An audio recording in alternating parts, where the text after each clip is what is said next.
Hi guys, আজকে চলে আসছি ব্ল্যাক ফুড লাভারকে নিয়ে। সে সবসময় ব্ল্যাক ফুড খায়, দেখুন কি মজা করে খাচ্ছে।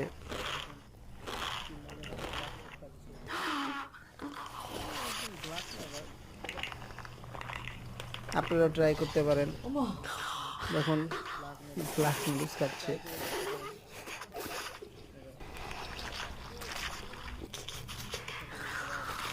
খুব সুস্বাদু মনে হচ্ছে তার কাছে। ব্ল্যাক চিপস, এখন আসছে ব্ল্যাক বার্গার।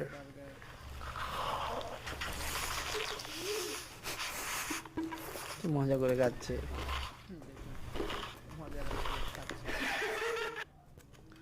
এখন ব্ল্যাক ড্রিঙ্কস, সে খুব খুশি খেয়ে।